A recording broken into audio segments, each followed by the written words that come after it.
No spin, no bias, no censorship. I'm Dan Wootton. This is a special live edition of Outspoken as Donald Trump is sworn in as the 47th President of the United States of America after an election that I think is going to forever change the Western world. In fact, I'd go as far to say it has saved the West. So this is going to be a remarkable moment, and we can take you live to the US Capitol right now to see what's going on. Trump has not yet arrived, but just think about the significance of his inauguration. They tried to take him out 3 times by assassination, hundreds of times by lawfare. That's before you get to the fact the entire deep state and mainstream media was against him, but it failed. And in the next 24 hours, with a host of up to 200 executive orders, you're about to see woke legally swept away. And our special Outspoken watch-along begins in just one moment with Errol Musk and Andrew Eborn joining me for coverage that you simply will not get in the mainstream media. Click subscribe to our brand new independent news source. Turn on the notification bell right now too. But breaking right now, all the living US presidents have gathered alongside the world's biggest big tech moguls and entrepreneurs and a number of major right-wing leaders, including celebrities and the entire Trump family, inside the US Capitol on a freezing cold Washington, D.C. day to watch history happen live. Let's do this together, eh? Let's go.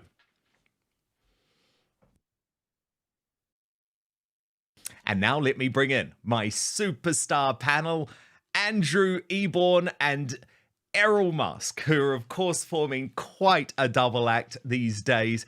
And Errol, this must be a proud day for you, your son, Elon Musk, about to take a major role in this administration.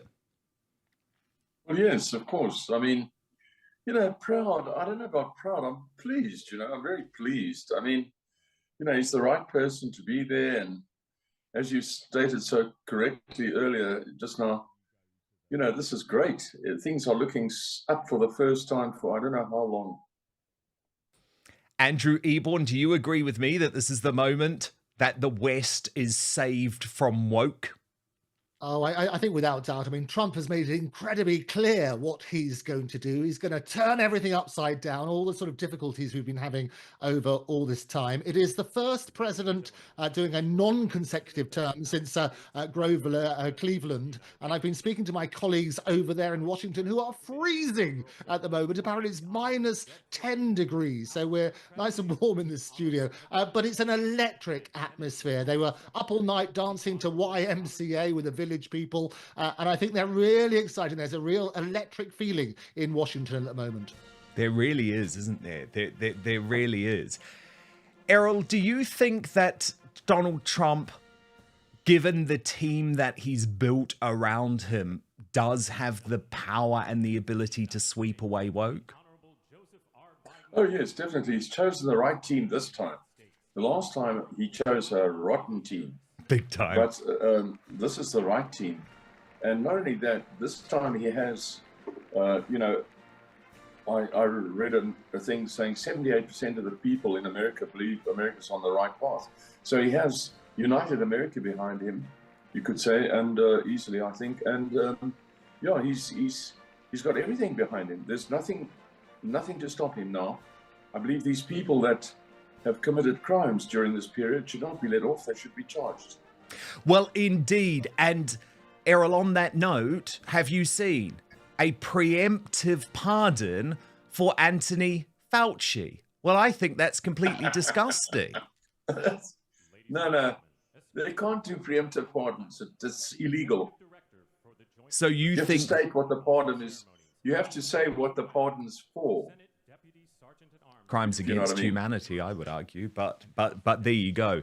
So you think that it is possible that Trump might be looking, and by the way, we are awaiting his arrival, and we saw Biden and Kamala Harris enter, they had met, or at least Joe and Jill Biden had met for tea with Donald and Melania Trump at the White House before the procession to the US Capitol. But you do think, Errol, there is a chance that Trump will put right some of the wrongs from the past few years? Yes. You know, it's my opinion. And I have told Trump and Elon that they should not, not that they're going to listen to me, I just told them, in my opinion, they should not do the, you know, we're the good guys, we're the strong guys, and let these other people off because they're the weak guys. Forget about it.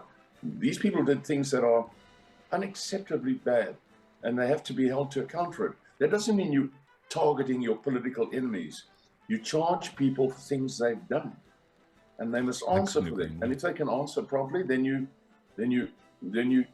apologize, and if necessary, even, you know, they must be rewarded for being defamed or something like that. But at the same time, they must be charged. Biden has been selling American secret information to America's enemies. Everybody knows that. And so he must face the music and prove that he didn't do it. And the same goes for Liz Cheney, who destroyed January 6th evidence and so forth. Adam Schiff. She's also been issued with a preemptive pardon. Yes? Sorry? She's also been issued with a preemptive pardon. Well, you can't give somebody a preemptive pardon. It's legally unsustainable. It doesn't make any sense. You know, so I can't see how you can give people a preemptive pardon. Pardon for what? I mean, that doesn't make any sense at all. You know, it's something new for the books, if you ask me. No, forget about that. No. She destroyed January 6th evidence.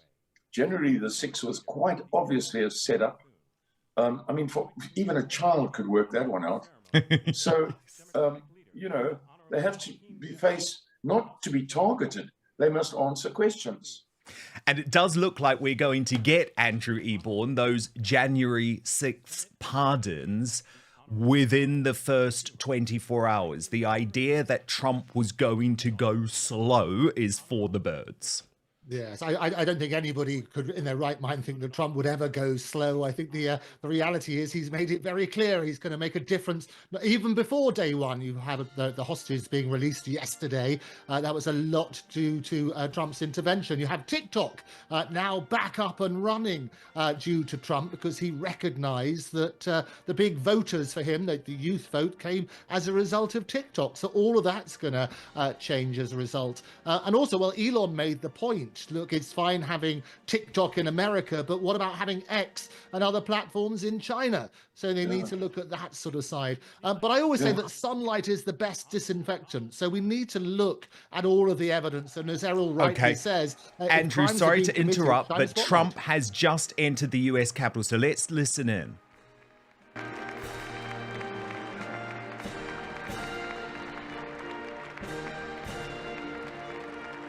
A kiss for Melania, who looks sensational. A handshake for Biden.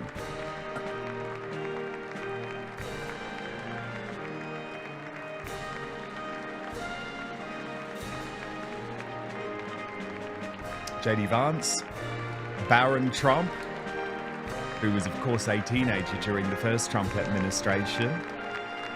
Now a teenager, but a growing one.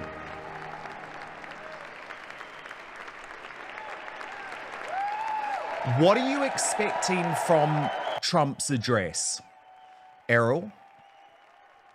Well, I think he's going to be very clear. I think it's going to be an address that's going to warm many people's hearts. People who've had to, you know, basically spend the last couple of years feeling absolutely dejected are going to find themselves believing in things again. That's what I would say from what he's going to say. Andrew, can we look at this from a UK perspective for just one moment? How embarrassing is it that we have our outgoing ambassador there representing us, and that is it? No invitation for Keir Starmer, no invitation for Looney Lammy. Nigel Farage is there, which is great. But I mean, we're out of favour because of our hard left socialist government, aren't we?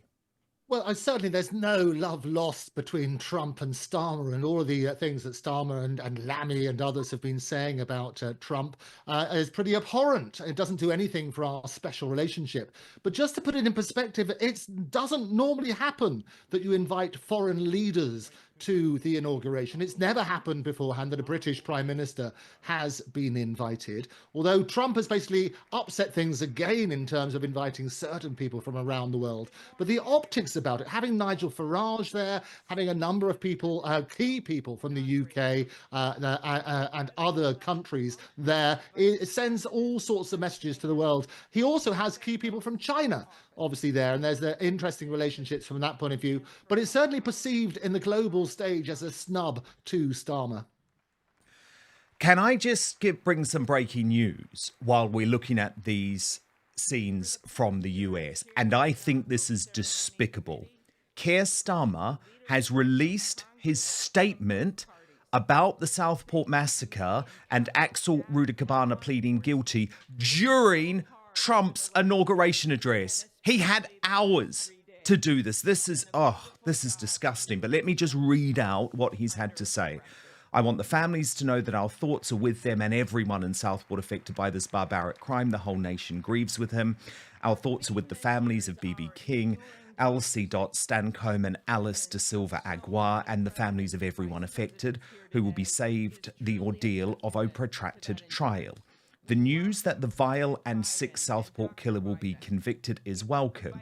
It is also a moment of trauma for the nation, and there are grave questions to answer as to how the state failed in its ultimate duty to protect these young girls. Britain will rightly demand answers, and we will leave no stone unturned in that pursuit. At the centre of this horrific event, there is still a family and community grief that is raw, a pain that not even justice can ever truly heal. Although no words today can ever convey the depths of that pain, I want the family to know that our thoughts are with them and everyone in Southport affected by this barbaric crime. The whole nation grieves with them. Now, Errol Musk, I am absolutely disgusted that Starmer has decided to release this statement buried under the Trump inauguration. Axel Rudikabana pleading guilty has meant that earlier in the day, during a special broadcast of Outspoken, I was able to reveal the news that he had been referred to the Prevent Counter-Terrorism program 3 times before committing this utterly barbaric crime. I have personally seen messages swapped between Rudikabana and his classmates, which make me absolutely convinced this was a terrorist with a clear evil motive. But what's your reaction to Starmer releasing this statement during Trump's inauguration ceremony? Well, a lot of the time these people just don't think. Or if they don't think, they do things on purpose. And, if they never do anything right. So why would we expect them to do something right today? They're never going to do anything right. So That's I wouldn't very even true. worry about it. I wouldn't worry about it. I mean, I can tell you now, the people in America, I won't say, everybody feels like, oh, England, or rather England and the province, I mean, the other countries in England, a lot, because England was that's where we started. That's where it all started out. But they're not sitting down wondering what happened in England today. No, but So I he's guess doing it for local attention. But I guess, Andrew Eborn, what the media knows and what Starmer knows is that the eyes of the world are laser focused on Washington, D.C. This was a very good day to schedule this trial. It was a very good day to bury bad news. And it was a very good moment for Starmer to release his statement in a way where there's not going to be too much scrutiny. No, you're absolutely right, That's Dan. true. As always on this one, it's very, very clear. Is the guilty plea, which did surprise a number of people because it only came in court when he was brought up from the cells this morning, happened a number of hours ago. So if the statement has literally just been released, it is deliberate to coincide with the inauguration, and it's completely wrong. You need to turn around, and of course, our heart goes out to the victims. Of course, we need to look at all the circumstances and so on and so forth. But that statement could have been released at the time we had the guilty plea, which was several hours ago. Absolutely. And the time to talk about this is now, because you told us we couldn't talk about it months ago because of the grief. No. The time to talk about it is now.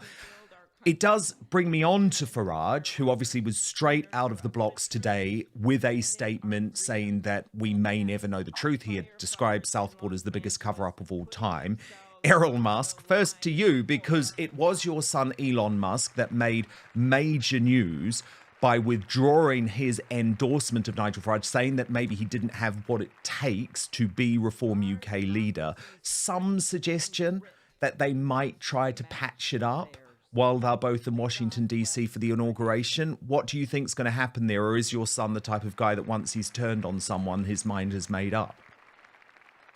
Well, oddly enough, it was myself it was me that said a few days before Elon said this. I was talking to Talk TV or possibly Times TV, I'm not sure, and I said I don't think Nigel Farage has what it takes, or rather, I said he's not strong enough to be. I said he's a good speaker and he speaks sense, but I don't think he's strong enough for the task at hand, particularly because he hadn't done anything about these three major issues: the gang rape gangs, the 3,000 prisoners, political prisoners, which they are, and Tommy Robinson, who's a political prisoner.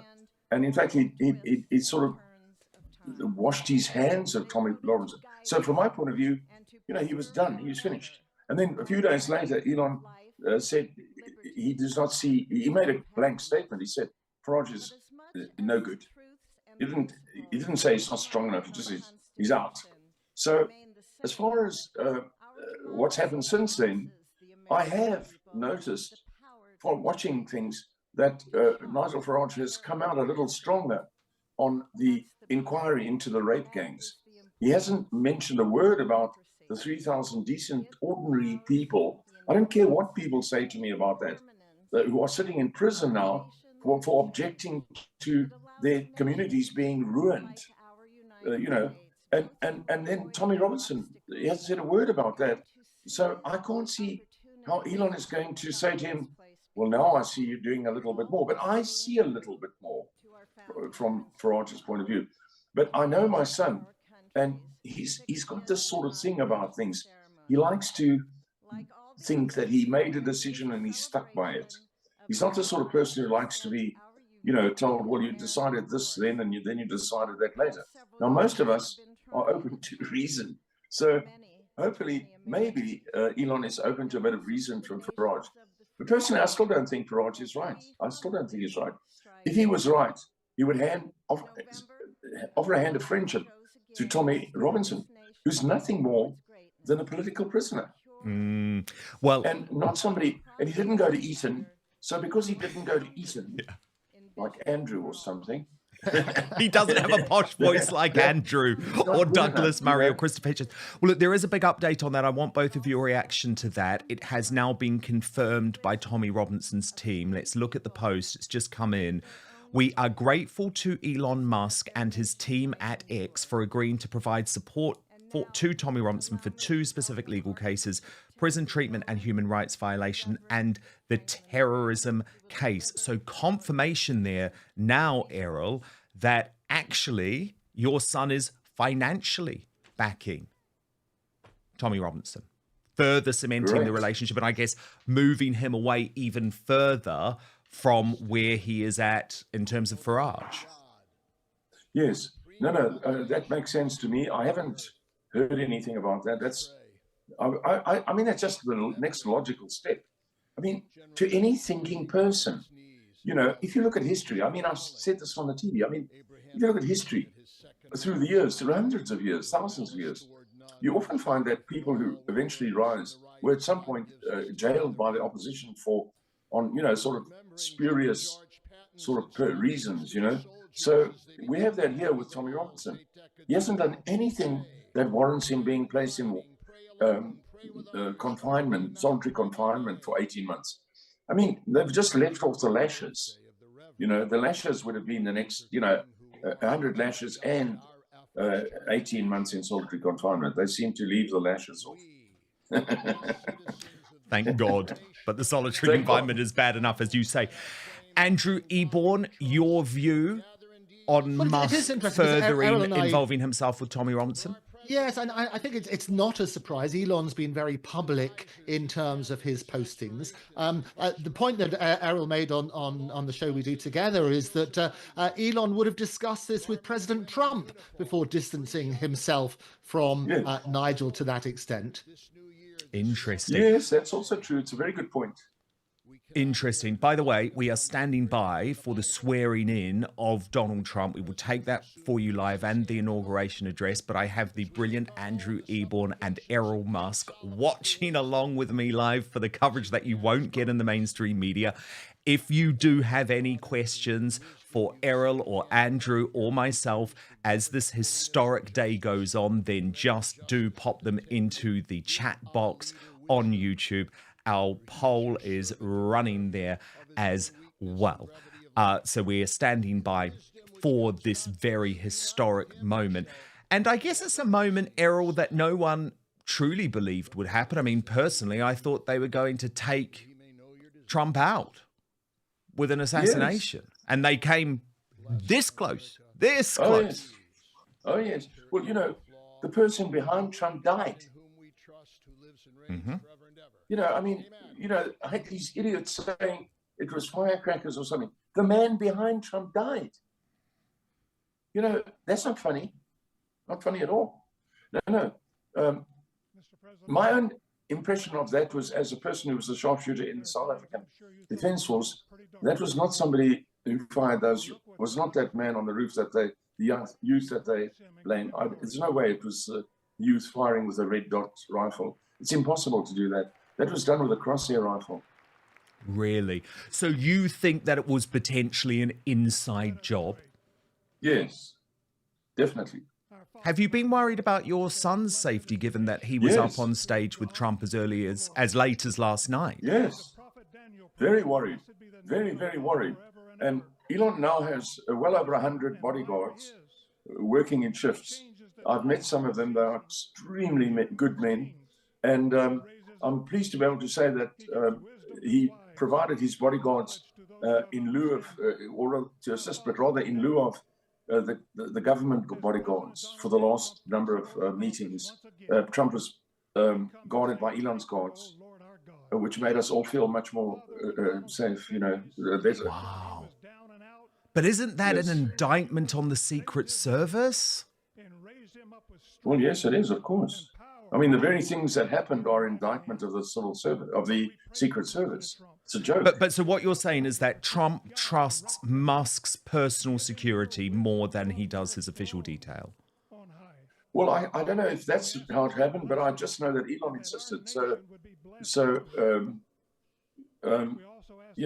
that's it. I mean, thank heavens he did. And I mean, obviously now, Andrew, you would hope that Trump, with his own team in place, with his own point man running the Secret Service, it's going to be a very different kettle of fish. Oh, no, absolutely. And Errol makes a brilliant point. I mean, how on earth you can get a sniper so close at that particular rally on that sort of side?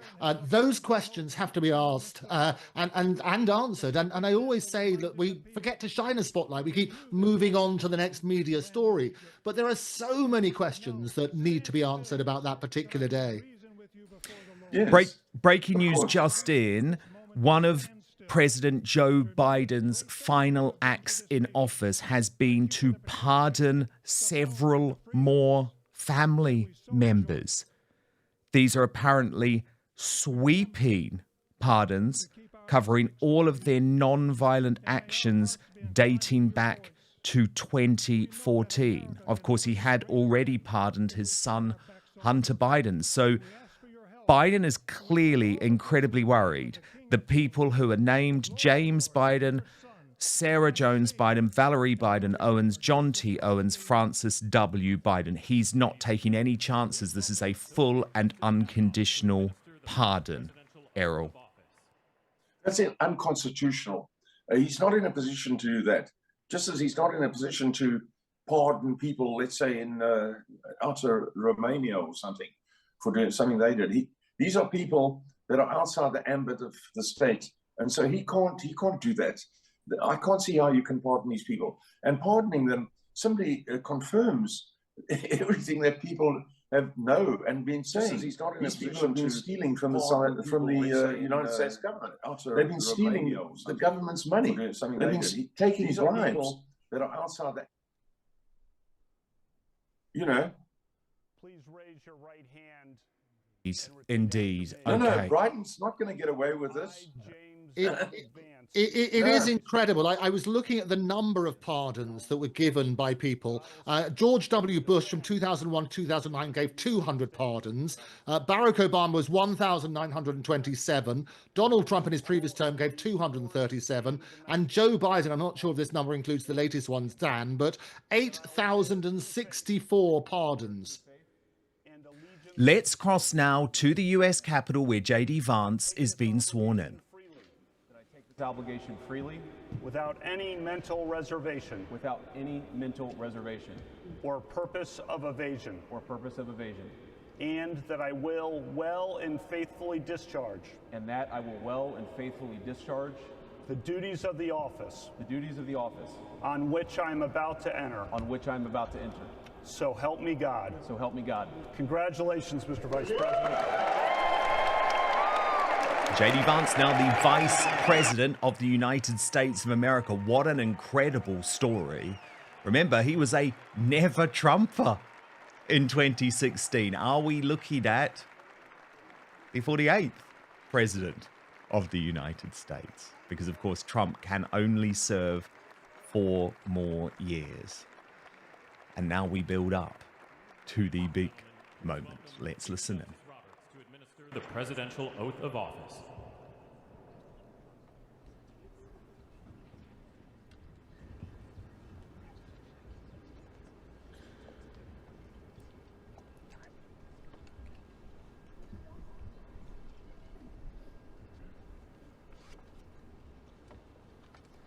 Please raise your right hand and repeat after me.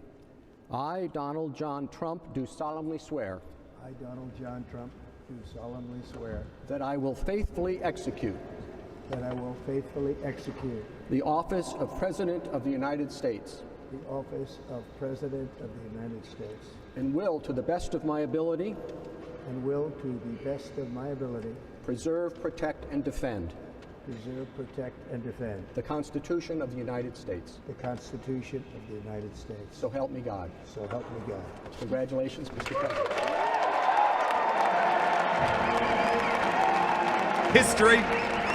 History has been made for the first time in 130 years.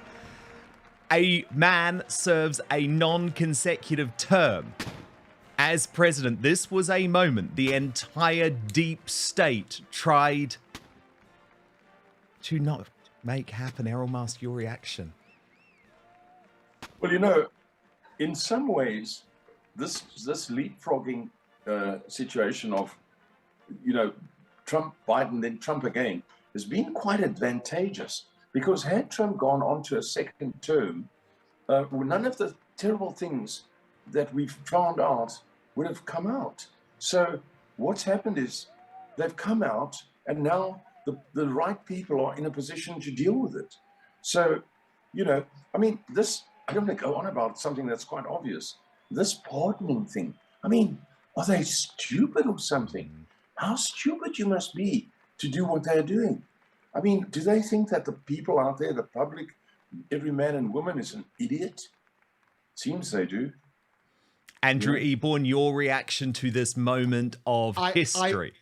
I think, as you say, it's glorious. It's a delight to welcome the 47th president. It was interesting seeing the 2 Bibles. He had the 1955 Bible, which was his mother's, and also the 1861, which was Lincoln's. So he works on that sort of basis. But the world is a better place as a result of Donald Trump being here. It's certainly more chance of having peace. We've seen the effect that he's had in bringing the ceasefire and the first hostages released on that sort of basis. I think the economic side for the world is going to be a lot better.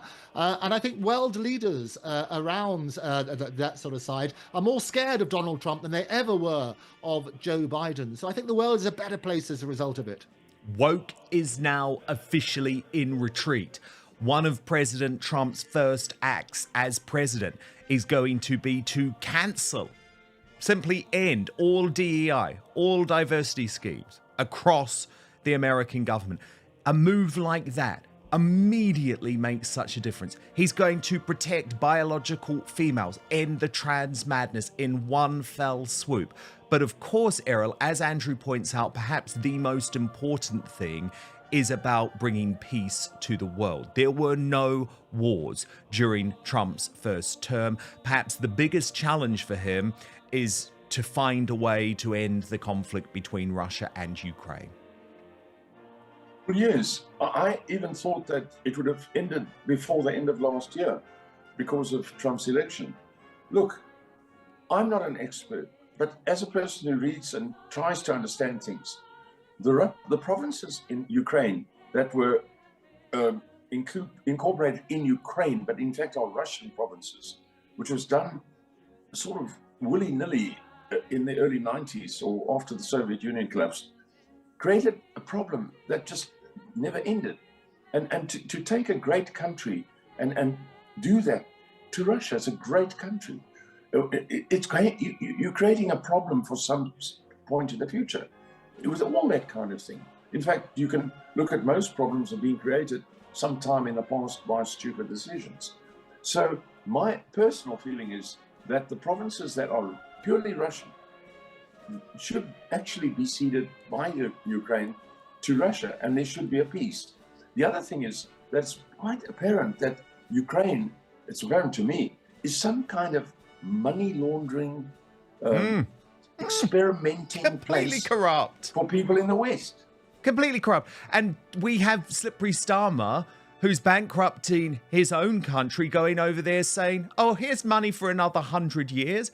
Absolutely not. It is madness. And of course, you're right. There was always going to have to be a deal. And I believe Trump will now put that deal in place. Andrew Eborn, what are you most excited about? What do you think Trump will be able to change? I think the economic side is going to be tremendous. I think the fact we're going to have world peace, hopefully, as a result of Trump being in the White House, back in the White House, is important. I mean, his threats I mentioned beforehand about Israel and Gaza, and he was saying all hell would break out if they hadn't sorted, those were Trump's words, if they hadn't sorted out by the time he got to the White House.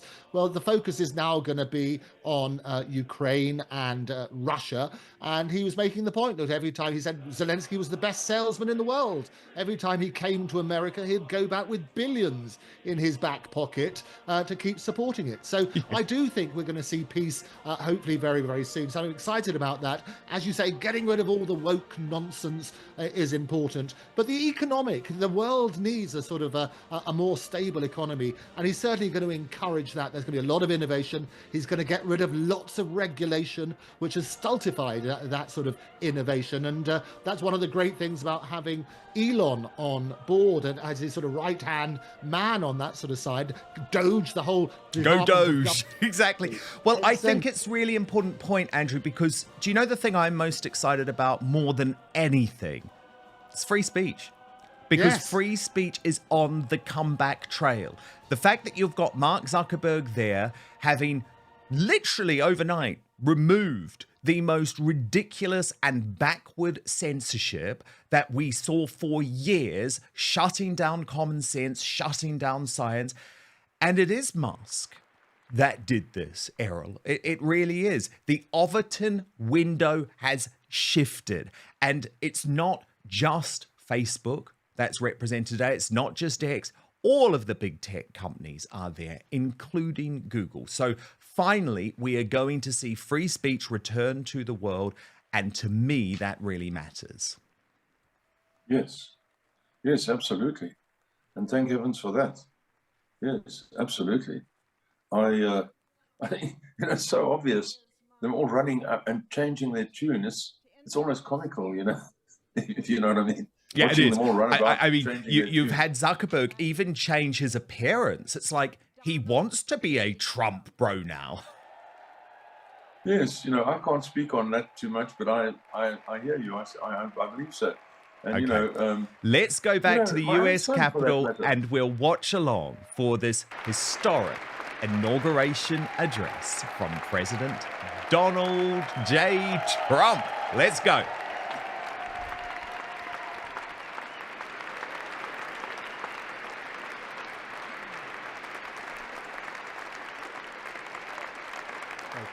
Thank you very much, It looks everybody. good. Well, thank you very, very much.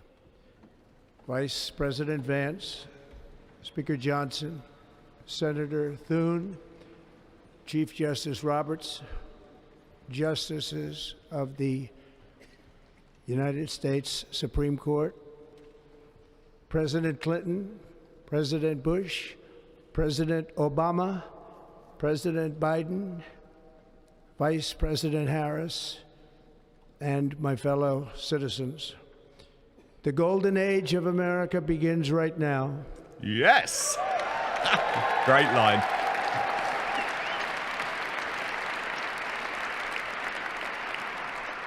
From this day forward, our country will flourish and be respected again all over the world. We will be the envy of every nation, and we will not allow ourselves to be taken advantage of any longer.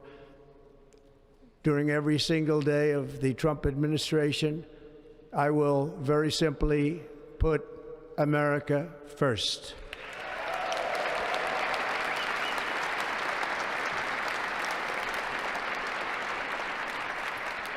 Our sovereignty will be reclaimed. Our safety will be restored. The scales of justice will be rebalanced. The vicious, violent, and unfair weaponization of the Justice Department and our government will end.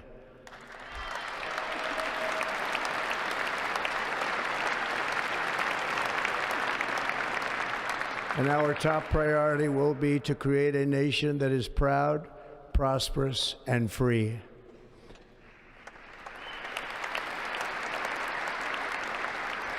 America will soon be greater, stronger, and far more exceptional than ever before. I return to the presidency confident and optimistic that we are at the start of a thrilling new era of national success. A tide of change is sweeping the country, sunlight is pouring over the entire world, and America has the chance to seize this opportunity like never before. But first, we must be honest about the challenges we face. While they are plentiful, they will be annihilated by this great momentum that the world is now witnessing in the United States of America. As we gather today, our government confronts a crisis of trust.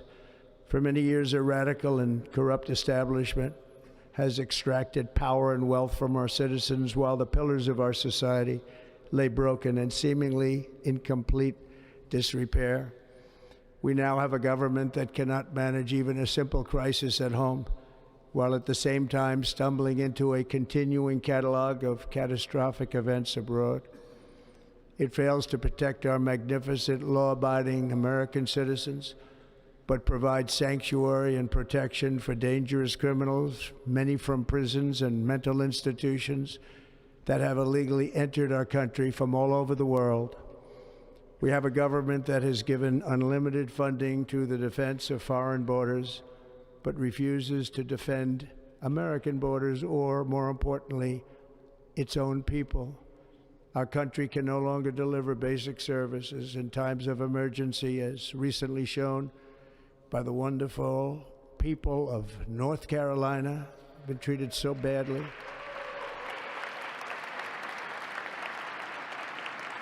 And other states who are still suffering from a hurricane that took place many months ago. Or more recently, Los Angeles, where we're watching fires still tragically burn. From weeks ago, without even a token of defense, They're raging through the houses and communities, even affecting some of the wealthiest and most powerful individuals in our country, some of whom are sitting here right now. They don't have a home any longer. That's interesting. But we can't let this happen. Everyone is unable to do anything about it. That's going to change. We have a public health system that does not deliver in times of disaster, yet more money is spent on it than any country anywhere in the world. And we have an education system that teaches our children to be ashamed of themselves in many cases, to hate our country despite the love that we try so desperately to provide to them. All of this will change starting today, and it will change very quickly.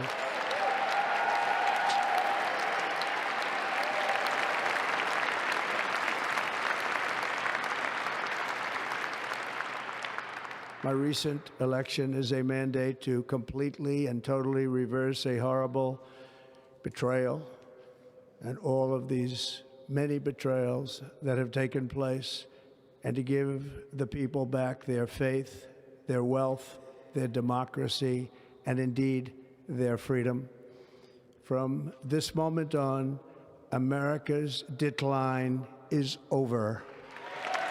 America's decline is over. Great sound bites. It is. If only it was Britain's too.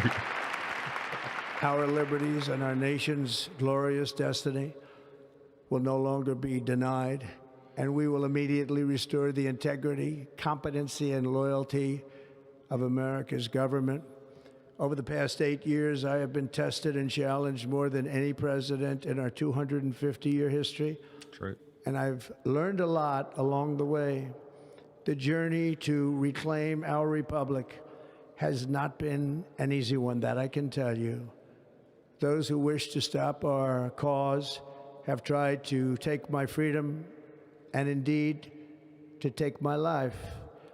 Just a few months ago in a beautiful Pennsylvania field, an assassin's bullet ripped through my ear. But I felt then, and believe even more so now, that my life was saved for a reason.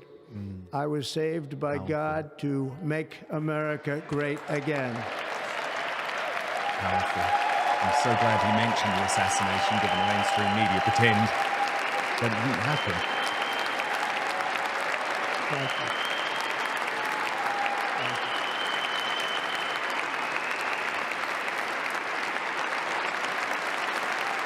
Thank you very much.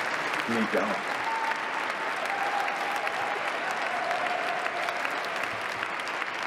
It's a biggest applause so far. That is why each day under our administration of American patriots, we will be working to meet every crisis with dignity and power and strength. We will move with purpose and speed to bring back hope, prosperity, safety, and peace for citizens of every race, religion, color, and creed. For American citizens, January 20th, 2025 is Liberation Day. Liberation Day, lots of good lines. It is my hope that our recent presidential election will be remembered as the greatest and most consequential election in the history of our country.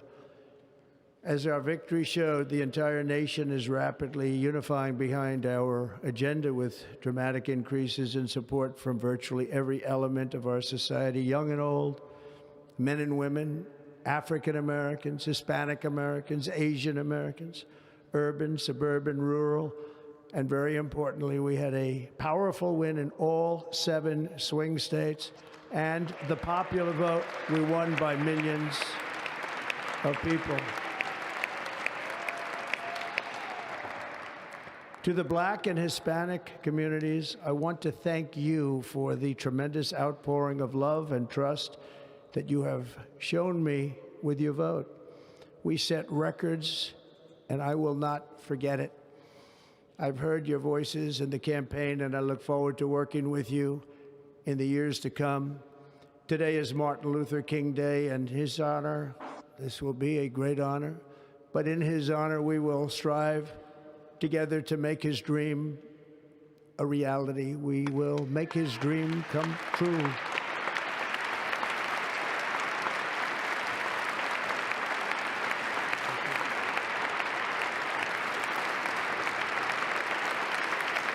Thank you. Thank you. National unity is now returning to America, and confidence and pride is soaring like never before. In everything we do, my administration will be inspired by a strong pursuit of excellence and unrelenting success. We will not forget our country, we will not forget our Constitution, and we will not forget our God. Can't do that.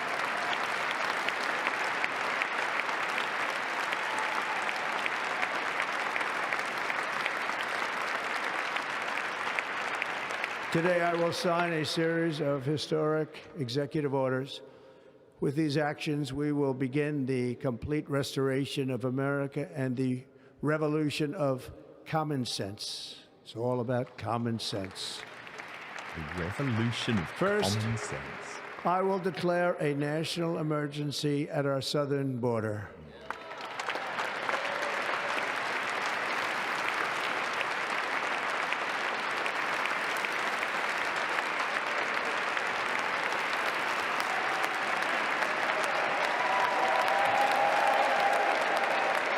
Biggest cheer so far.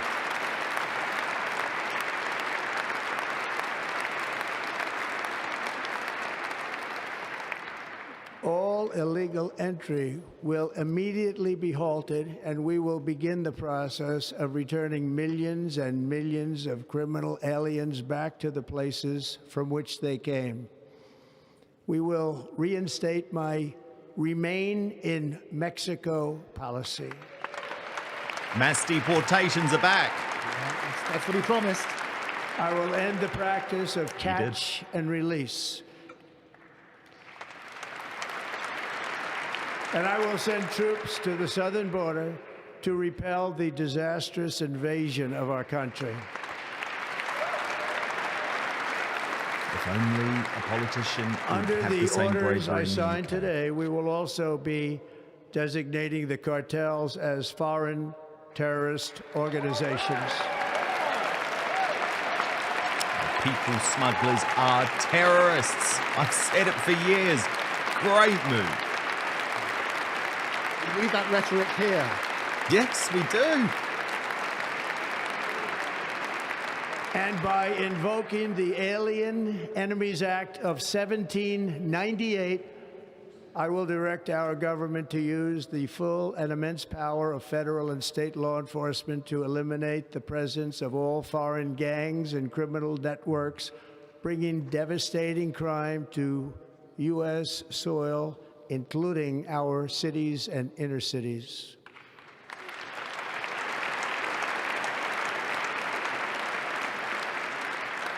As Commander-in-Chief, I have no higher responsibility than to defend our country from threats and invasions, and that is exactly what I am going to do. We will do it at a level that nobody's ever seen before. Next, I will direct all members of my cabinet to marshal the vast powers at their disposal to defeat what was record inflation and rapidly bring down costs and prices.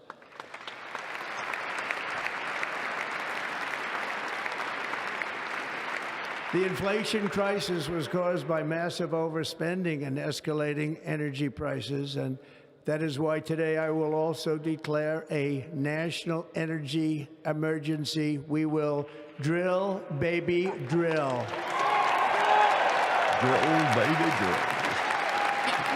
This is a great speech. Drill, baby, drill.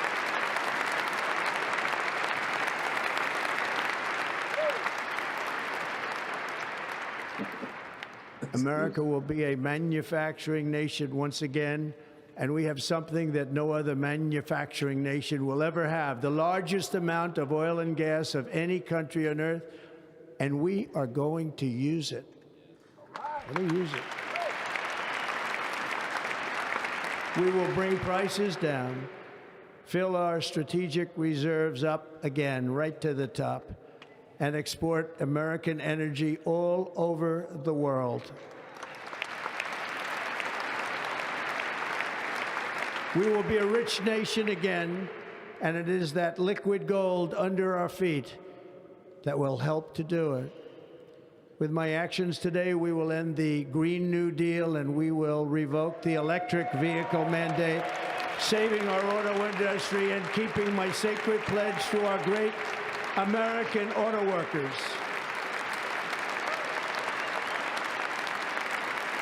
Nut zero madness ends too, in the US at least.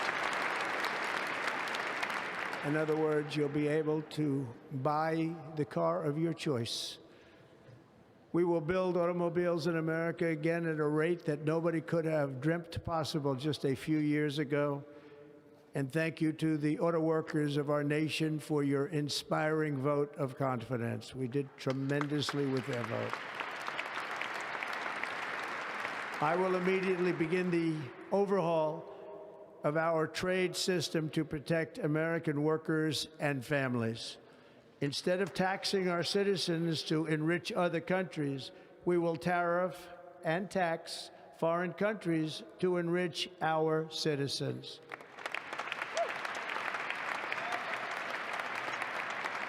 For this purpose, we are establishing the External Revenue Service to collect all tariffs, duties, and revenues. It will be massive amounts of money pouring into our treasury, coming from foreign sources. The American dream will soon be back and thriving like never before to restore competence and effectiveness to our federal government. My administration will establish the brand new Department of Government Efficiency. Doge! Hey. The Musk department! Hey. It's official, guys. Musketeers. After years and years of illegal and unconstitutional federal efforts to restrict free expression, I will also sign an executive order to immediately stop all government censorship and bring back free speech to America.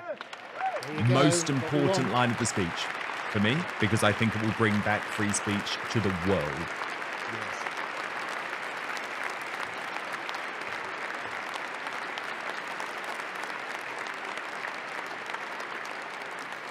Never again will the immense power of the state be weaponized to persecute political opponents.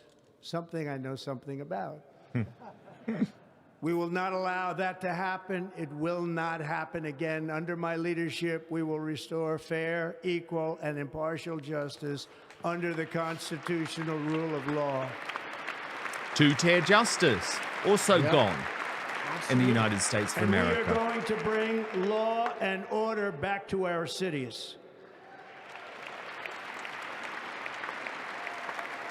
This week, I will also end the government policy of trying to socially engineer race and gender into every aspect of public and private life.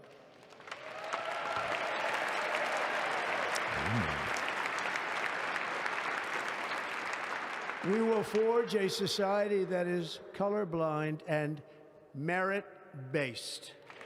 Just like Martin Luther King Jr. wanted. As of today, it will henceforth be the official policy of the United States government that there are only two genders, male and female. Yes, I'm going to give that a clap. Brilliant. Well done, Megyn Kelly and Riley Gaines. Yes.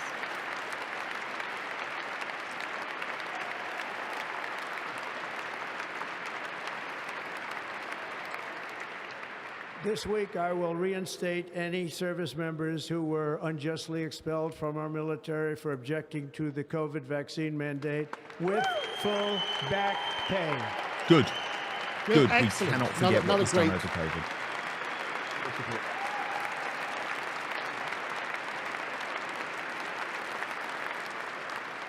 And I will sign an order to stop our warriors from being subjected to radical political theories and social experiments while on duty. It's going to end immediately. Our armed forces will be freed to focus on their sole mission, defeating America's enemies.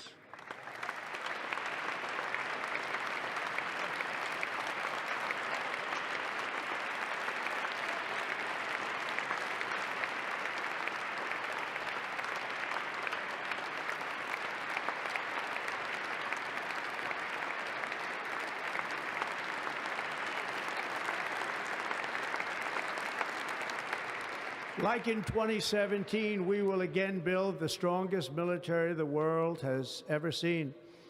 We will measure our success not only by the battles we win, but also by the wars that we end, and perhaps most importantly, the wars we never get into. Absolutely. The world will be a safer place. Yeah, exactly. I felt safe, actually, first time round. I feel more safe again immediately. Great world. God, may as well keep standing. My proudest May as well legacy keep will standing. be that of a peacemaker and unifier. That's what I want to be, a peacemaker and a unifier. I'm pleased to say that as of yesterday, one day before I assumed office, the hostages in the Middle East are coming back home to their families.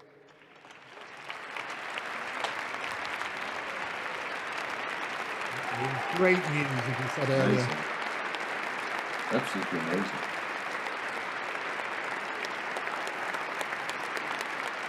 And let's be honest, it would not have happened. You said all hell would break out if it hadn't. America will reclaim its rightful place as the greatest, most powerful, most respected nation on earth, inspiring the awe and admiration of the entire world.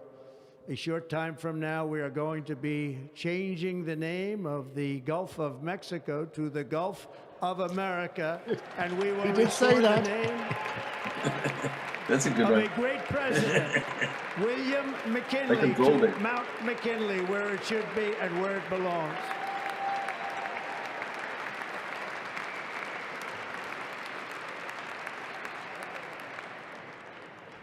President McKinley made our country very rich through tariffs and through talent. He was a natural businessman and gave Teddy Roosevelt the money for many of the great things he did, including the Panama Canal, which has foolishly been given to the country of Panama after the United States. The United States, I mean, think of this, spent more money than ever spent on a project before and lost 38,000 lives in the building of the Panama Canal. We have been treated very badly from this foolish gift that should have never been made, and Panama's promise to us has been broken. The purpose of our deal and the spirit of our treaty has been totally violated. American ships are being severely overcharged and not treated fairly in any way, shape, or form, and that includes the United States Navy. And above all, China is operating the Panama Canal, and we didn't give it to China, we gave it to Panama, and we're taking it back. Standing ovation there from J.D. Vance, the new Vice President.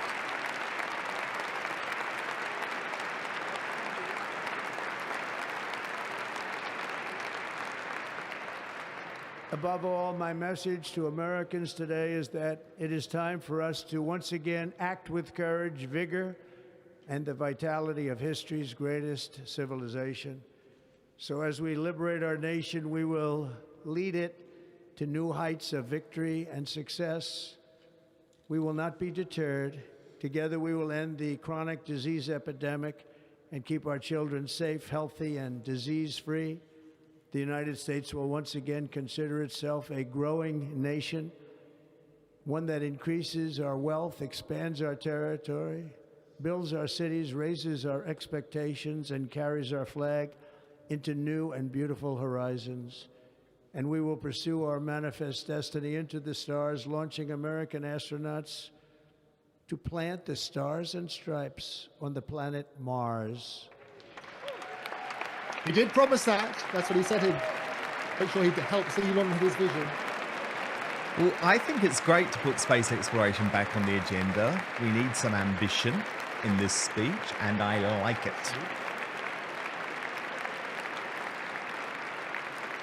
Ambition is the lifeblood of a great nation. Told you. And right now, our nation is more ambitious than any other. There's no nation like our nation.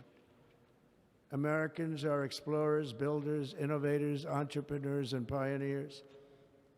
The spirit of the frontier is written into our hearts. The call of the next great adventure resounds from within our souls. Our American ancestors turned a small group of colonies on the edge of a vast continent into a mighty republic of the most extraordinary citizens on earth. No one comes close. Americans pushed thousands of miles through a rugged land of untamed wilderness.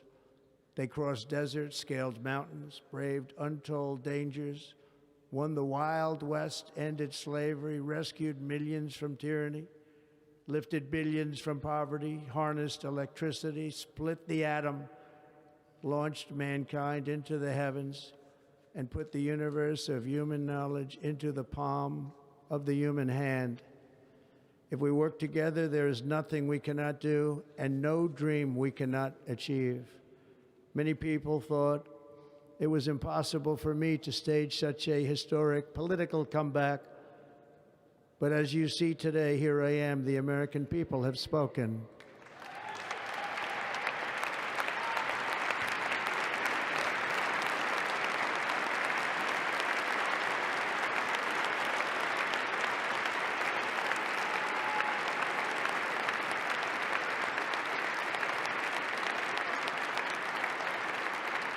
I stand before you now as proof that you should never believe that something is impossible to do. In America, the impossible is what we do best.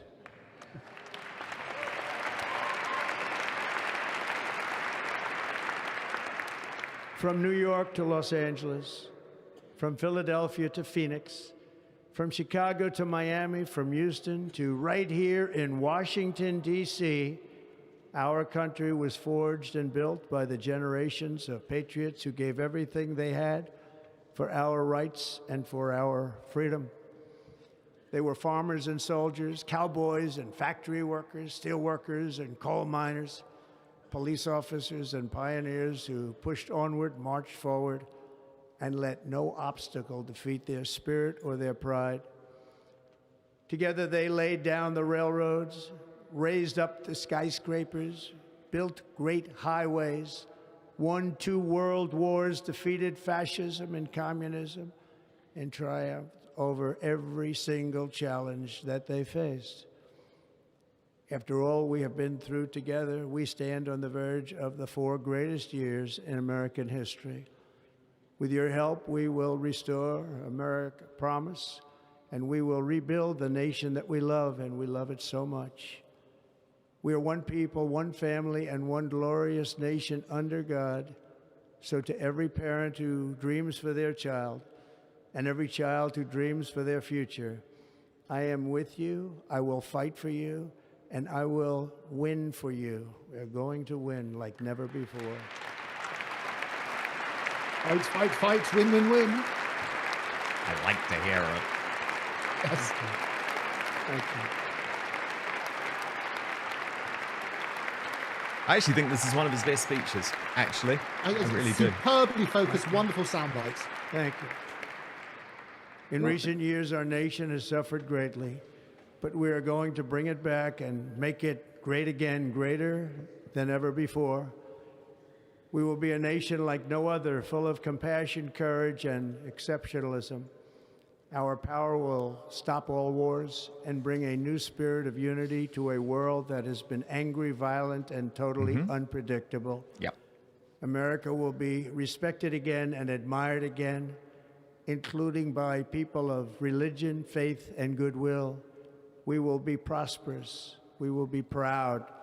We will be strong, and we will win like never before.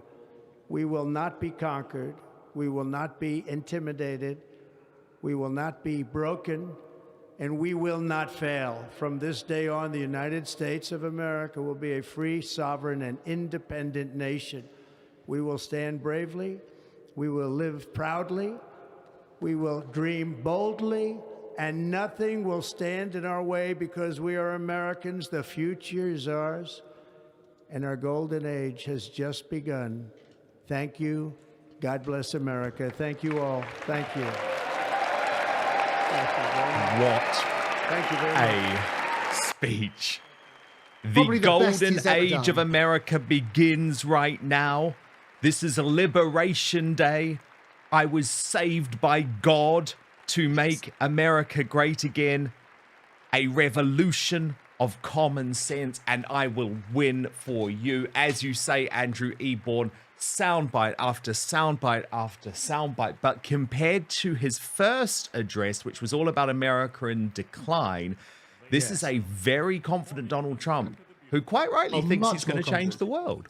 Yeah, and it's glorious to hear, because I think we should learn lessons from that. You know, we've had MAGA, and it's now time for mega, isn't it? We'll make Europe great again. I think Please, that's God. what Elon was saying. We need to look at this sort of side.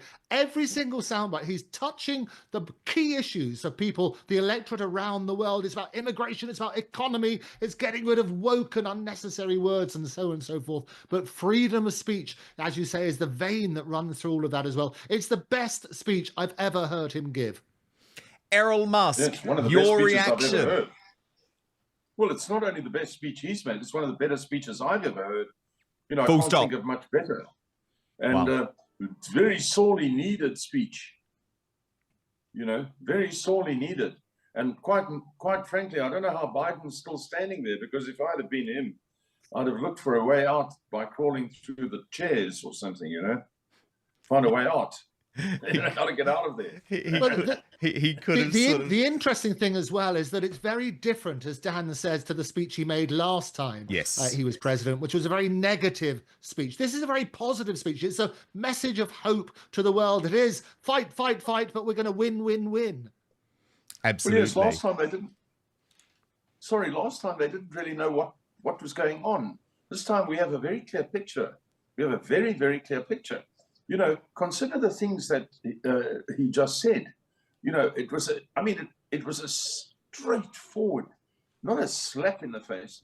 It was a punch in the face to Biden and his crowd. It wasn't a slap in the face or a slight or something. It was a punch in the face. Yeah. How do they now go and shake hands? Tell me that. I'd like to know how. No, it is interesting. And also, well, he's not other all people in there, the is he? audience. I mean, Biden probably has no idea what was just bloody said. And that's one of the problems. That's why there has been no respect for the United States of America or the Western world over the past 4 years. Let's listen now to Carrie Underwood. The people I was speaking to people earlier who are over in Washington, and they said the frosty relationship between Biden and Kamala Harris at these various receptions, because they still blame her and they blame him for losing the election. That's what they're saying. Big time. Let's listen in to the brilliant Carrie Underwood.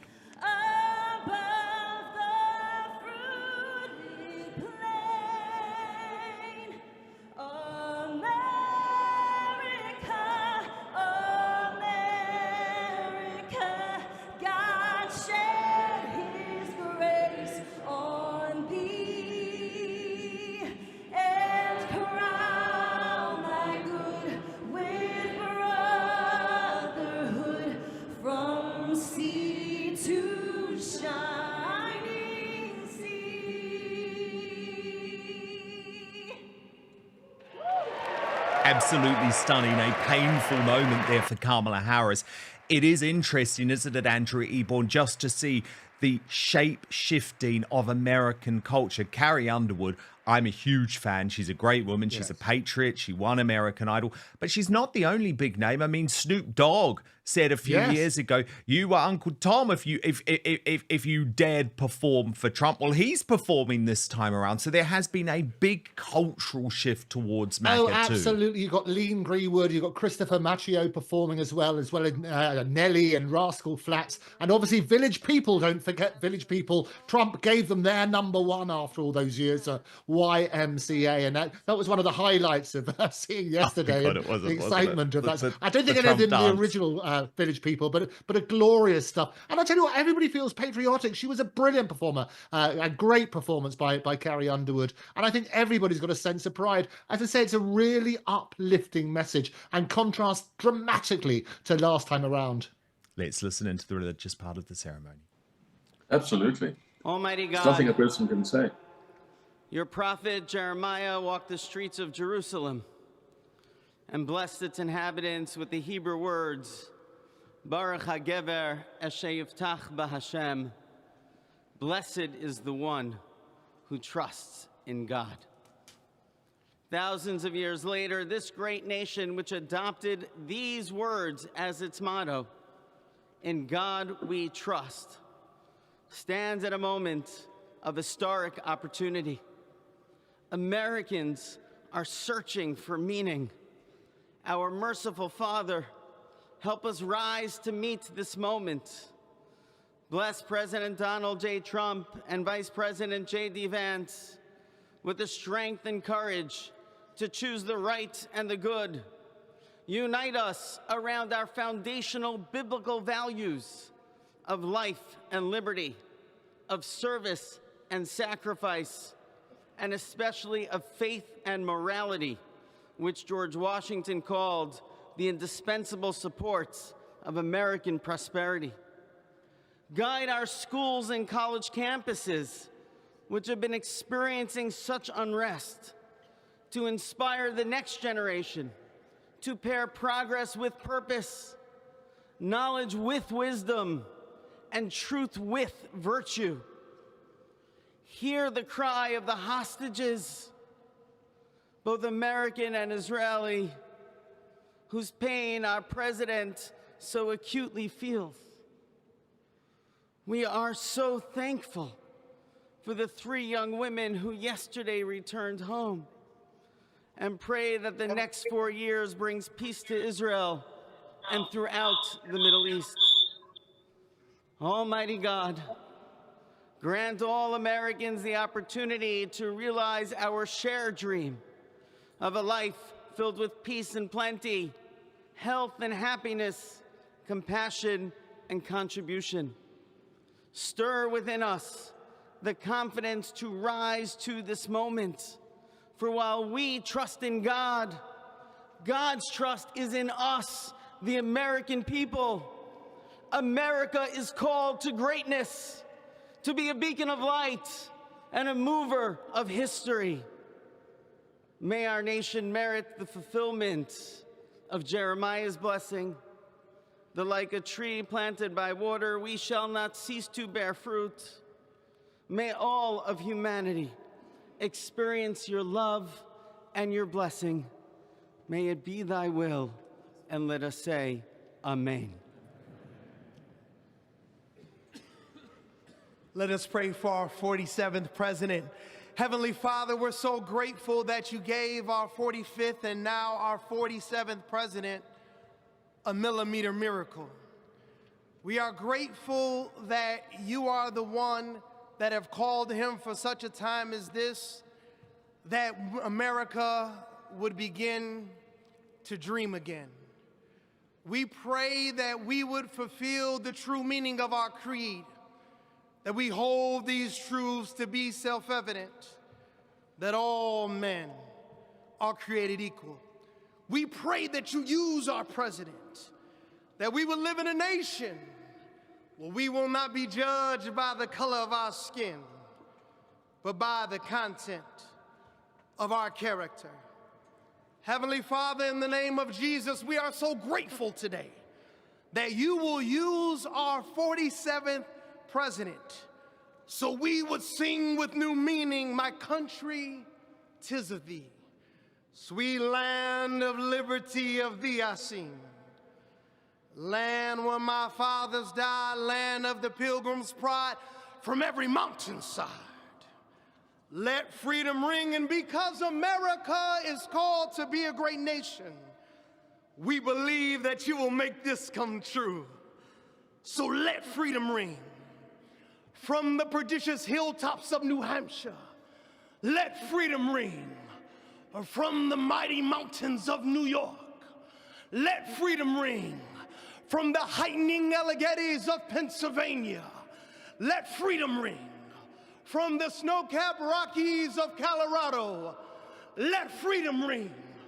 From the curvaceous hilltops of California, but God, we're asking you not only that, let freedom ring from Stone Mountain, Georgia. Let freedom ring from Lookout Mountain of Tennessee. Let freedom ring from every hill and every molehill in Mississippi, from every state, every city, every village, and every hamlet. And when we let freedom ring, we will be able to speed up that day where all of your children, black men and white men, Protestant and Catholic, Jew and Gentile, will be able to sing in the meaning of that old Negro spiritual, free at last, free at last. Thank you, God Almighty. We are free at last. If you believe where the Spirit of the Lord is, there is liberty. Come on, put your hands together and give your great God great glory.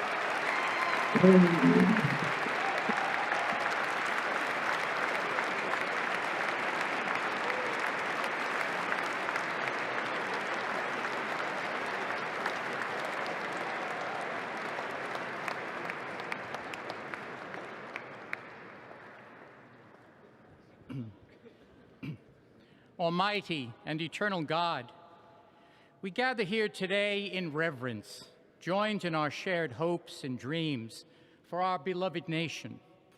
In this sacred moment of the inauguration of President Donald J. Trump and Vice President J.D. Vance, we turn our hearts to you, seeking your divine assistance and abundant blessings upon this pivotal moment in history. We come before you with profound gratitude for the many gifts you have bestowed upon our land. Thank you for the freedoms we cherish, for the strength of our communities, and for the resilience of our spirit. As our President and Vice President embrace their newly appointed roles, we humbly implore that your everlasting love and wisdom will envelop them. Grant them the clarity of mind to navigate the challenges that lie ahead, and the compassion to serve all citizens with fairness and integrity. May their hearts be filled with a giving spirit and sincere understanding for those whom they represent. May they be beacons of hope in times of uncertainty and prophetic voices in defending the dignity of all created life. We pray for a spirit of collaboration to flourish in our government and across our nation, fostering an environment where dialogue and heartfelt listening will prevail over division or discord.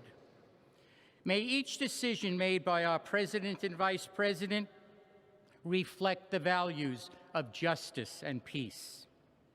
As we embark on this new chapter, we also seek your comfort, O God, for those who feel lost or disheartened. In this time of transition, may your light shine upon them, reaffirming their belief in a brighter tomorrow. May we all strive to lift one another, supporting our fellow citizens with kindness and empathy, recognizing that together we can overcome any adversity.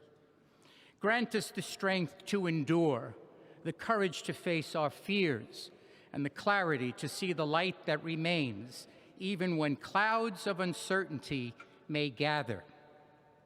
Inspire our new leaders to be champions for the vulnerable and advocates for those whose voices are often silenced. May they pursue policies that promote the well-being of all, seeking to build bridges that will foster unity and belonging. As we stand witness to this inauguration, we hold fast to our faith in the goodness of each of us and the possibility of change. We trust that with your guidance, O God, our nation can move forward to a future filled with promise, prosperity, and understanding. And finally, we lift our hearts in gratitude for the beloved parents of President Trump. Without Mary and Fred Trump, this day would never be the miracle that has just begun. From their place in heaven, may they shield their son from all harm by their loving protection, and give him the strength to guide our nation along the path that will make America great again. Let us go forth now with these words of President Trump emblazoned on our hearts. As long as we have pride in our beliefs, courage in our convictions, and faith in our God, then we will not fail. We stand tall, we stand proud, because we are Americans, and Americans kneel to God, and to God alone. Amen. Amen. Ladies and gentlemen, please remain standing for our national anthem.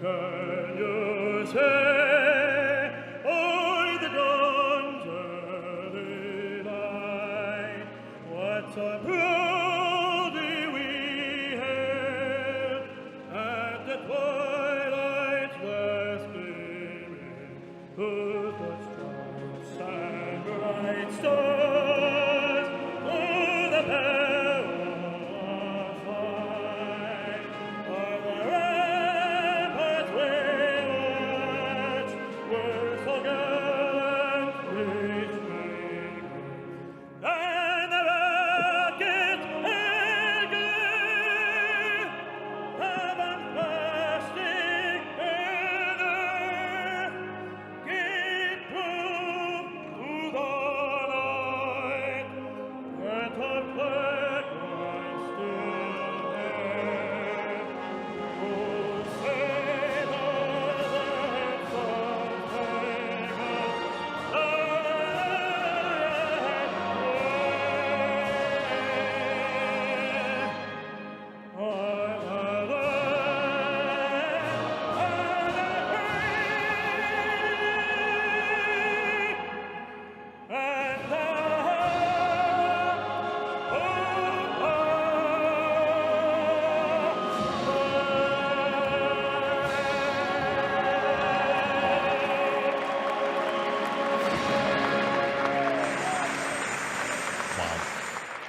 That is how you sing the anthem. What a ceremony. Joining me, Errol, Musk, Andrew Eborn, who've been with me for the whole show, and we cross now to Washington, D.C. to be joined by Joseph Robertson, who is part of the UK contingent at the inauguration. Joseph, what's the reaction from Brits to that address? Well, I'm here at the Heritage Foundation, where there's a incredible reaction going on just down the corridor. You can hear it, but it's been phenomenal. It's giving a feeling of optimism. It's giving a feeling of general purpose, I think, to the entire global conservative community, and a real sense that we can fight back, a real sense that there are things to be done, especially those announcements on energy, on what I would call remigration. They're pretty considerable seismic sort of steps that have basically paved the way for the rest of the free world to follow. And that's generally the reaction. You know, as last night I was with Liz Truss and a few of the other British guys who are out covering the event. And the feeling is that we can replicate what's going on here. And that's, you know, it's a great feeling. We haven't had that for 4 years. And it's sweeping everything away before it. Well, it is fascinating, isn't it? You've got Liz Truss there, as you say. You've got Nigel Farage there, Suella Braverman, Priti Patel. Completely invisible, Joseph, seemingly the Labour government. Well, absolutely. There's absolutely no way that they're going to invite what they perceive to be a communist government to come and lay at the table. But right now, we're in the same bracket as Venezuela. That's the reality of it. Until we sort out our situation, particularly on energy policy, particularly on defence spending, obviously immigration is not so much of an international topic, but they know that that's a bad problem. They've seen the grooming gang scandal. Of course, Errol, you know, your son is right at the forefront of what's going on there. And my God, do we need him to talk out more? But the reality is, until we get our house in order, we're not going to be considered at the top table of world politics. And the only people who are, noticeably, obviously, you've got Boris still close, Liz, and now Nigel, who seems to be the heir to the throne apparent. And let me tell you, everybody in DC knows that, man. You say Nigel Farage, it's not going to get lost in the weeds. People are really aware of who he is and what he's doing. And there's a sense that, you know, the deep state is global. It's not just the US. This is a phenomenon that we see everywhere, from Imran Khan's situation in Pakistan through to Nigel's situation in the UK, through to the US, right? It's everybody's time to fight back. Joseph Robertson, very good analysis from Washington, D.C. Thank you so much. Speak of the devil, though, guess who just popped up on X with his own little video for Donald Trump? Slippery Starmer. Let's have a listen.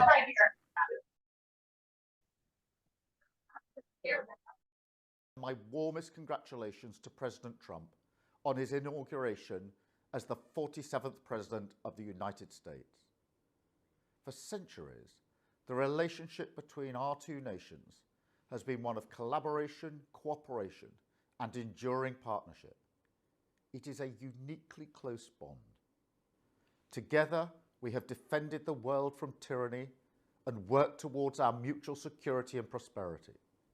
With President Trump's long-standing affection and historical ties to the United Kingdom, I know that depth of friendship will continue. The United Kingdom and the United States will work together to ensure the success of both our countries and deliver for people on both sides of the Atlantic. Since our first meeting in September, the President and I have spoken about the need to deepen and invest in the transatlantic relationship. We will continue to build upon the unshakable foundations of our historic alliance as we tackle together the global challenges we face and take our partnership to the next level, focused on shared opportunities ahead for growth. I look forward to our next meeting as we continue our shared mission to ensure the peace, prosperity, and security of our two great nations. The special relationship between the United Kingdom and the United States will continue to flourish for many years to come. Oh my goodness. Andrew Eborn, Errol Musk, you couldn't have more of a contrast, could you? A tale of two speeches. Keir Starmer, robotic, emotionless, reading off his auto cue. Donald Trump, powerful, engaged, passionate. What did you make of it, Errol? I mean, the guy makes me sick. I don't want to see him. I think he's got to go. I'm with you there. He's got to go. He's got to go. He's no good. He's got to go. You know, he's everything I don't like in England. You know, sort of thing. No thanks. He cannot survive, can he, this whole term of Trump? Because, Andrew, his politics are just completely out of step with where the entire Western world is now going. Oh, absolutely. Yes, I mean, policy is the opposite.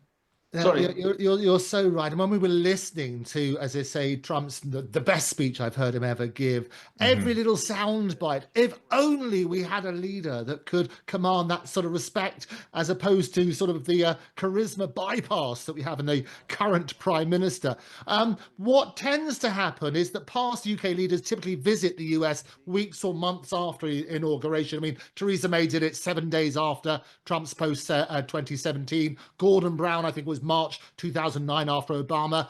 Tony Blair 1 month after. It'd be interesting to see what happens. But the special relationship we've longed for to be reintroduced, it's got a bit of scar tissue, which needs to be resolved at the moment. And clearly, Starmer's not the man. I thought it was a terrible response after such an impassioned speech with those beacon of light and the wonderful sound bites punctuating virtually every sentence.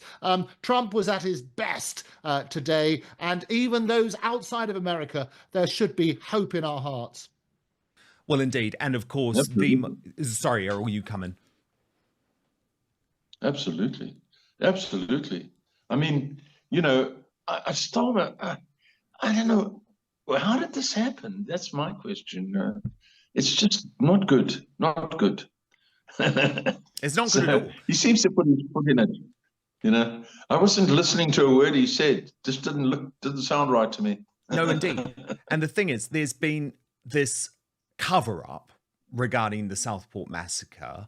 I think the British establishment purposefully scheduled the trial of Axel Rudikabana for today because the attention of the mainstream media and the world was obviously going to be on the US Capitol for the second inauguration of Donald Trump. But the thing, Andrew, that I am just so angry about, and I said it before Trump's speech, I think it is worth mentioning again, the fact that Starmer has decided to release his statement. And remember, he said, we're going to have a debate about this when we can. He decided to release his statement about Rudikabana's guilty plea. This is the first statement since we can officially reveal and report that Axel Rudikabana was actually referred to the Prevent Counterterrorism Program 3 times before murdering those young girls, attempting to behead them in Southport at the Taylor Swift dance class. And he finally releases a weasel word sort of statement saying, I want the families to know that our thoughts are with them and everyone in Southport affected by this barbaric crime. The whole nation grieves with them. Yes, Starmer, we have been grieving about these children since July.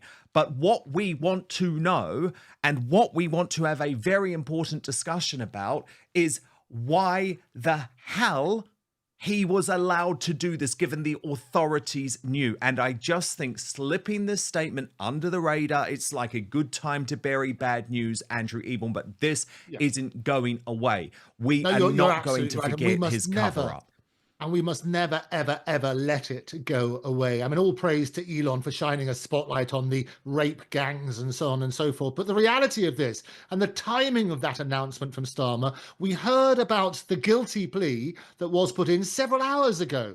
For him to release his statement just as Trump was about to make his speech, as you say, it resonates of it's a good day for releasing bad news. We must never let this go. There's an absolute scandal that we need to look at. And as I say, sunlight is the best disinfectant. And I always say, look, trust comes in on foot but leaves on horseback. But trust in the media, trust in the police, trust in politicians is at an all-time low. Trump is doing his bit to restore that trust. And we talked about in God we trust. There's several references to God throughout the inauguration.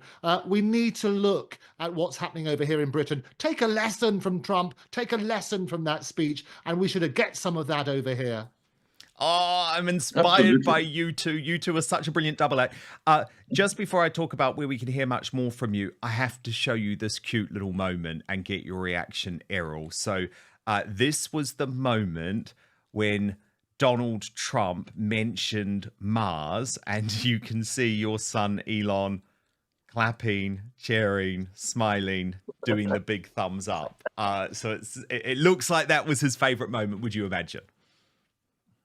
Yeah, well, you know, obviously, you know, they're trying very hard, trying very, very, very hard, you know. They are, and they need to. Sorry. They need to. Well, look, I love you two together. I listen all the time. But Andrew, can you explain to everyone where we can now hear Andrew Eborn with a big dose of Errol Musk on a regular basis. Absolutely. Well, Errol's a very regular guest on the Andrew Eborn show. We do the A&E, the Andrew and Errol bit, where we unpack the stories in the media, and there's some virtually every day about Elon and his numerous companies. I always say that basically, if you don't read the newspaper, you're ill-informed, and if you do read them, you're misinformed. Well, we unpack those stories and get to the truth of it. You can find the Andrew Eborn show with Errol Musk on YouTube, on Octopus TV. You can follow me at Andrew Eborn at Octopus TV. Do subscribe. It is free. And we've got hours and hours and hours going into the Musk history, going into all those different ventures, and Errol's views on the world, and also what's really happening, the truth behind Elon, those various stories. So do go along. You can subscribe now. Everybody's favorite four-letter word. It's free. Do that now. Oh, brilliant. Errol Musk, Andrew Eborn, you have to come back, please, because I absolutely love both of you. Such important voices in what is going to be a big battle here in the United Kingdom to follow and ape and be inspired, I guess, by some of the amazing things that we heard in this historic address today. I loved that. Living history with you both. Thank you It was so brilliant. much. The best speech that Trump has ever given. And as Errol said, probably one of the best political speeches we've heard for a very long time. Absolutely. Thank you so much, Errol. Let me say Musk also and that I Andrew think that the UK is can look forward to some good things happening there this year. It will happen. Oh, please God, because, you know, it is hard to keep the faith at the moment, being completely honest, but please God, and we look at these shots right now, historic shots. Joe Biden and Kamala Harris are out. Oh, there's a hug. There's the hug for Jill Biden, but you know there's no love lost between them. So thank you so much to Andrew Eborn and Errol Musk, and thank you so much. We are, for the first time actually, streaming live today on X on what is this historic day. If you have been with us on X, make sure you join the Dan Wootton Outspoken Club, which you can find on my X page. But I'd also love you to come on over to YouTube, where we are live every day, and sign up completely for free to Dan Wootton Outspoken. That is where we have been running our poll of the day. Who is your favorite US president? Fourth place, and by the way, this is in terms of recent US presidents, of course. Fourth place, Joe Biden with 1% of the vote. Third place, George W. Bush with 3% of the vote. Second place, Barack Obama with 5% of the vote. And in first place, Donald Trump with 93% of the vote. And thank you so much for being with us on what is a historic day. Just looking in our chat here, Kathy Dando, fantastic. I'm so glad I spent this historic moment on this channel. Thanks, Dan. And I am so glad that I spent it with you too, because we are going to do things differently over the next 4 years.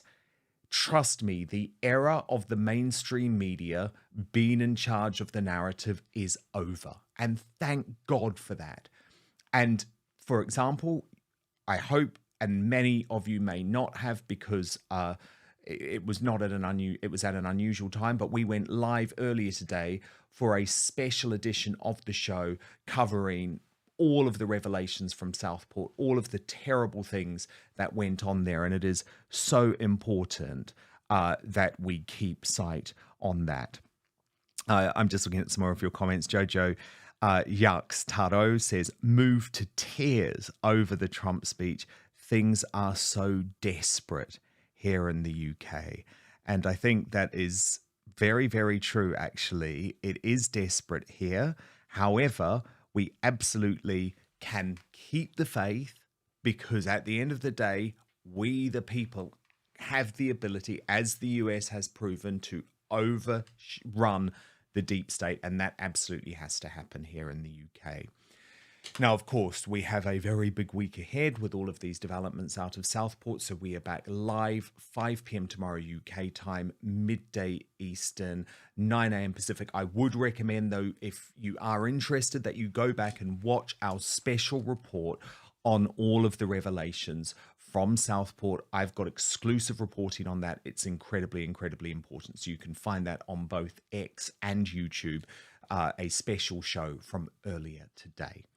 We do still have the uncancelled after show coming up, though, and it is a royal special today because, believe it or not, despite everything else going on, there was very big royal news over the weekend. A massive expose on Prince Harry and Meghan Markle in Vanity Fair, which revealed the truths of the types of reports that I had been making on this channel and many others for years and years and years. I'm going to unpick it and analyze it all with According to Taz, and we will do that over on Substack, www.outspoken.live. That is www.outspoken.live. All you have to do is enter your email address into that subscribe bar and you sign up completely for free. But if you want access to the after show on demand or live every single day, you can sign up for a monthly paid membership from just £5 a month plus VAT if you are watching in the UK. So, a historic day. We survived 4 years of Joe Biden. We defeated Kamala Harris. And now Donald Trump has pledged that the golden age of America begins right now. We'll, of course, be looking at how that works in terms of the intersection of America and the United Kingdom. And we'll just, as we leave today, take these historic shots of former president now, Joe Biden, leaving Washington, D.C., hopefully for the last time. Remember, his final act of president, this man who claims that he was not in any way corrupt, his final act as president was to pardon his entire family. Why, if they have nothing to hide?